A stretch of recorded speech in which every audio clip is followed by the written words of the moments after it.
So we have all been there before where we want to print a Canvas quiz and there's no print button anywhere in Canvas yet. Hopefully that will happen soon. You never know, but here's a great solution for the meantime. So up here on the upper right are my Google Chrome extensions, and I love these. They're like smaller versions of software programs, and I can just quickly click on them and I don't have to look for them anywhere.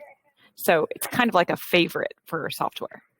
Some nice soul has created the Print This Quiz Canvas Quiz Printer extension. You can find this extension and add it to Chrome by going to the Chrome Web Store. And I just usually Google Chrome Web Store and it opens up. And then I search for Canvas Quiz Printer. Click on Canvas Quiz Printer.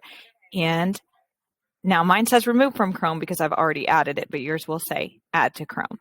So let's see how it looks when we use that extension. So I am in the question preview part of my Canvas quiz. I'm going to click the extension and it's going to take just a moment to load. It even gives us this nice little message, please wait while I load. Here's what's great. This extension automatically populates a space for the name and point value. Of course, that should be out of 100. And now we've got an easily printable Control P. It's going to open up and give me a nice printable quiz. I didn't have to copy and paste or do anything crazy. I just used that extension. So that's going to load that preview up, and then you'll be able to click print and send to wherever you like.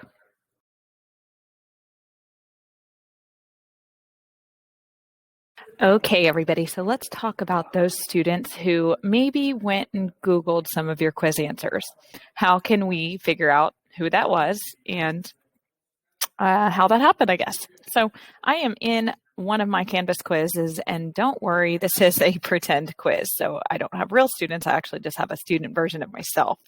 So I'm going to moderate this quiz, and moderate this quiz is usually where we go to add extra attempts and things like that. But instead of clicking on the pencil to do that, I'm going to click on the student's name. I already noticed that the pretend me finished in 1 minute. So pretend me got 100 on the quiz, and let's see a little bit more information about this quiz. So I'm going to go over here to this view log. This is where the magic happens, and I'm going to see what happened here. So I have lots of information. I can see that right at about 20 seconds, the student stopped viewing the Canvas quiz page, and then again at 53 seconds. So that just gives you some information to see if this student left viewing the page, maybe to possibly Google something. It's not perfect, but it's a great start to eliminate cheating on Canvas quizzes.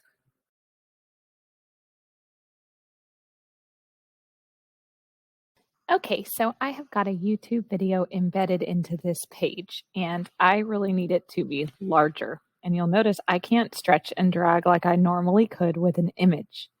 This is the way that you can adjust this size so that you can fit videos exactly how you want them to appear in Canvas. What I'm going to do is go down and I'm going to switch to HTML language. And I'm going to do that by clicking on these coding carrots here. If you noticed, when I zoom in, part of the code includes width and height.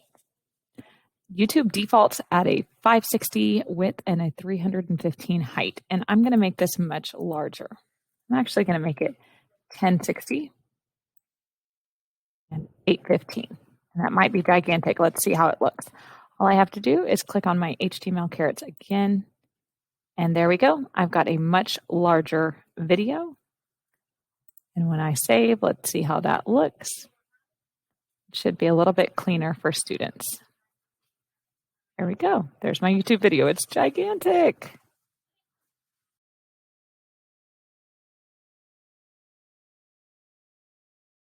Okay, so for this Canvas hack, let's talk about these side navigation links.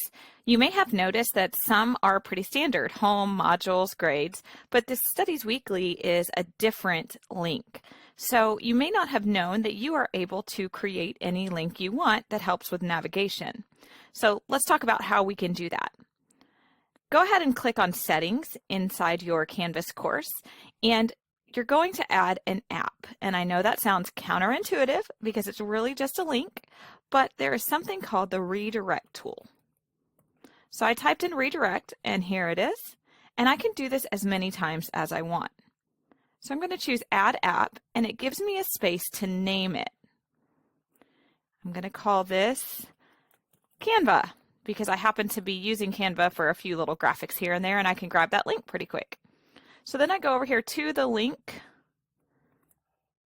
Control C, oops, and then I can paste in the link here. Now this is a super long link, so I'm not sure how well that's going to work, but that's okay. We'll try it.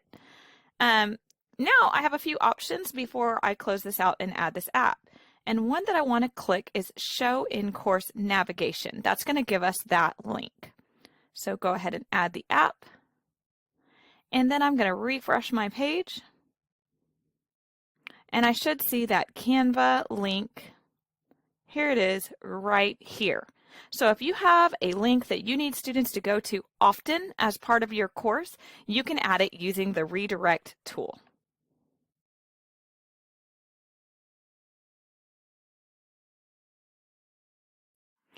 Okay, so I am on a page within Canvas, and I'm going to show you how tables are really useful for spacing and providing clean content for students.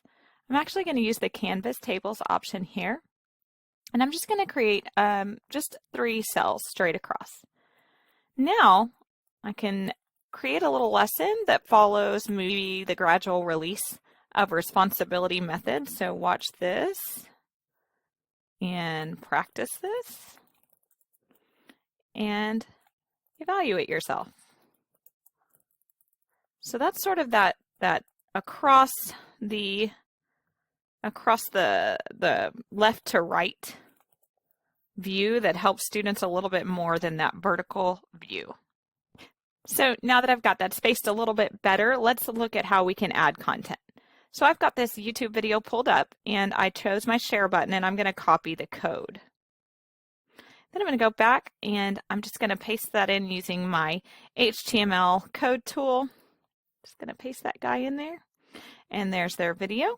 Of course, if you don't like the size of that, you can click on your HTML carets here, and I'm just going to drop that down, make it a little smaller.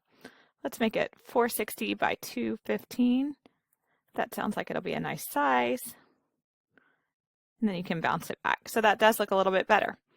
From here, you can snip in some problems, add an image, whatever you want them to do to practice. Maybe you have 3 problems, you can fill them in here. And then I like the idea of ending with a little self-evaluation tool. And you can do that in Microsoft Forms pretty easily. This is not the same math lesson, but this is just a success criteria form. And I'm happy to share a template with anybody who likes this lesson. So I'm going to share this, and I'm going to make sure anyone can respond. And I'm going to grab the embed code and copy that. Now, just like I did with my YouTube video, I am going to add in this code. Okay. So one quick tip that I want to suggest is in tables, if you will go to Table Properties and under General, make the border width 0. That will get rid of your lines. So I'm going to save this. Let's see what it looks like. It's not as pretty as it could be, but if you play with the sizes just a little bit, you can see how you've got a different sort of view of this page. Everything's sort of going left to right, and that might appeal to your students a little bit better. The form doesn't take away the whole space. It makes it kind of a smaller window here, a little bit less intimidating. And so play around with those tables. It's really great if you're adding buttons and things like that so that they're spaced out properly. So again, that is Canvas hack for you using tables for spacing. If it were me, I would probably edit this a little bit, maybe change the sizes and the fonts of these different things of that nature to make it look a little bit nicer. I've got it centered right now. You might want to align it at the upper left, but in a nutshell, that is your Canvas tables.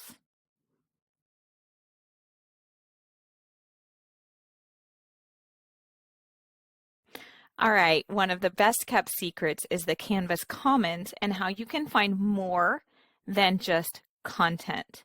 Of course, there's lots and lots of educational things in here, but there's also some pre-coded tools that you can find. For example, a page with tabs. So I'm going to search for a page with tabs, and what this is it is a template that allows you to create, exactly like it says, a page with divider tabs. So let me show you what that looks like. I'm going to duplicate this slide really quick so that I can take you into my sandbox so that I can show you a few things. All right, in my modules, all the way down to my tech days, you may notice that to conserve space, I have created these tabs within my page itself. So what's nice about that is I was able to create a tech day for each month without having to clutter up that module. And instead of trying to code that from scratch, all I did was search for a page with tabs in the Commons, and this one looks nice. Maybe I need 8 tabs. Then I can import this into my sandbox course, or maybe it's your team course. I wouldn't recommend using these as much with students because they can get a little funny looking on cell phones and things like that. But if you're wanting to organize things within your team, this is a great tech tip. So I'm going to put that into my sandbox. And the way that you find that is you'll go, because this is a page, so I'm going to go to my pages. And because I have a lot of pages, I usually, let me view all here. I usually just hold down Control Find, Control F, and type in page with tabs. And then I can find that pretty quickly. So as you can see, I already started editing this one. And it looks a little bit different in the edit view if you do something like this. Basically, you just rename these links, rename the titles, and add your content. Again, this is definitely something to work with me on, but I wanted you to know that things like that are available within the Commons. So take a look around. I strongly encourage you to search for different things. There are lots of exams, exam prep. Here's some, looks like some Spanish lessons, lots of stuff going on. Okay, so I paused quickly and now I searched for syllabus. So you might find some content that will save you some time in the long run. Don't just use, I have no idea what's in here, but I'm going to check it out. Don't just simply use what you want to find for actual content. You might find some organization things here. So this is an example of their syllabus. Of course, ours is that homepage, but again, search for things that you can use with your students. Don't sleep on the Commons. It is a great Canvas hack.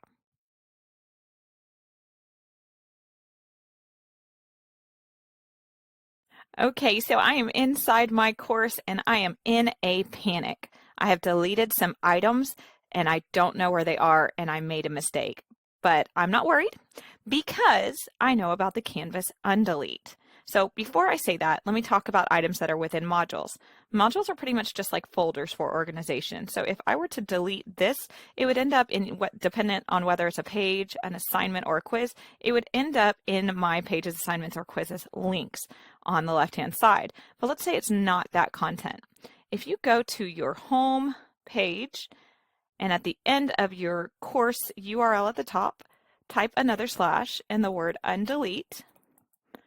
You will find a list of all of the different things you have deleted from your course, and you can quickly and easily restore them here. So again, that is add undelete to your course homepage link.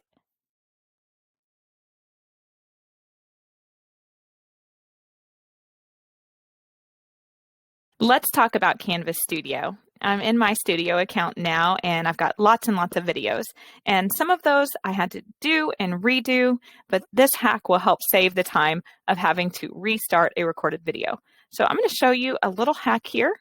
I'm going to choose record and screen capture just like I'm starting a Canvas Studio video, and we're going to talk today about truncating.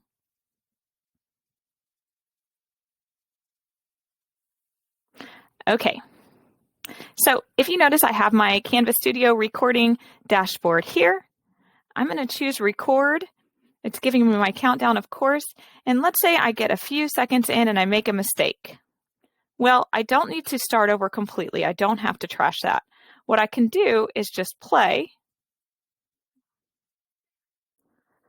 pause where I made my mistake, and then choose record again, and it's going to ask if I want to truncate. And what that means is it's going to add the new recording from that point forward, and that keeps me from having to record everything all over again. So now it's recording from the point where I paused. So that Canvas hack is called Truncating with Canvas Studio.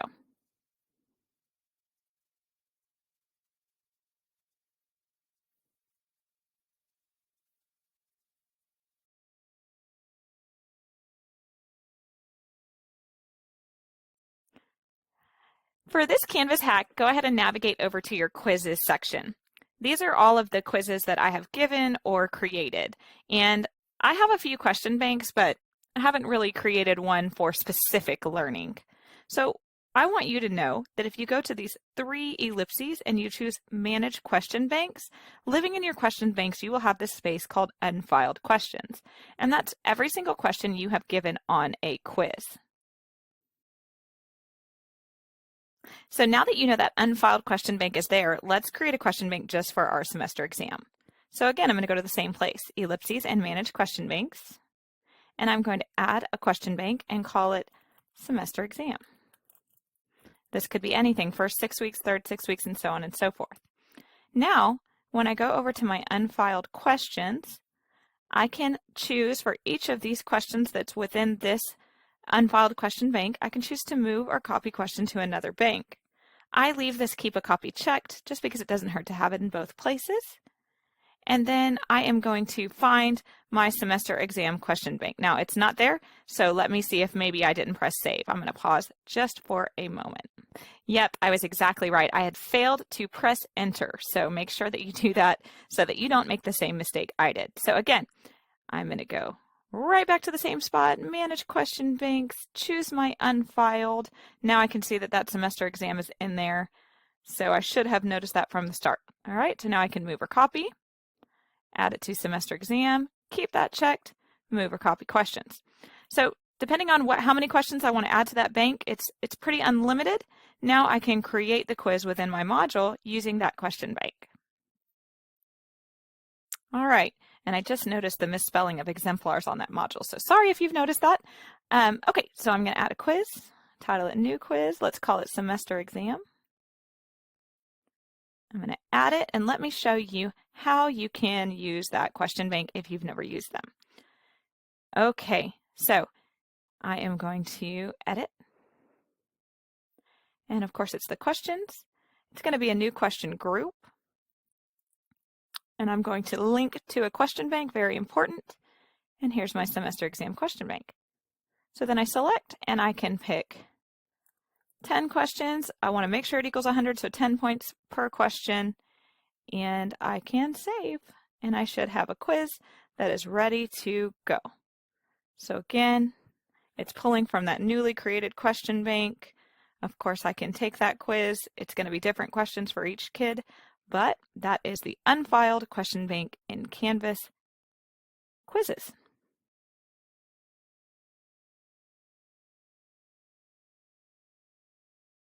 So you may have noticed as we are going through this little top 10 Canvas hacks, I have an animated GIF as part of my image here for my sandbox. And it's mostly just to be silly, but this could be a great way to show your students who you are and see you more like you are in person. And these GIFs can be added anywhere. So this is actually a website that exists outside of Canvas, but it's pretty cool and it works really nicely. I just want to let you know to add this in, you go to settings, and then of course under your course details, that's where you can add the picture. The website that I use to do this is called unscreen.com. And as you can see, you upload a GIF or a video. I used the video from my computer for that one, but it also works with cellular devices. And all you do is upload a clip. Of course, I don't know that I have any saved to be able to do that, but once you upload the clip, you can choose from a number of different backgrounds. So I'm going to pause shortly so I can get you a nice little clip to add. All right, so as you can see, I uploaded that video that I just took quickly from my computer using my camera, my web camera, and I'm being silly. It gave me a nice transparent background, and I've got lots of different options here that I can use to make it look kind of neat. So here I am flying through, looks like some sort of wormhole, and there's lots of different things going on. This one looks pretty cool, very Star Warsy, and so from there I can download, and I can download an animated PNG or a GIF. I'm going to do animated PNG because it's a little bit higher quality, and then save it to my computer and just add it in within my course details right here. Choose image, and there you go. Now there's lots of fun ways you can do this because you can add it to pages as well. So I'm going to pause shortly so I can show you what that looks like.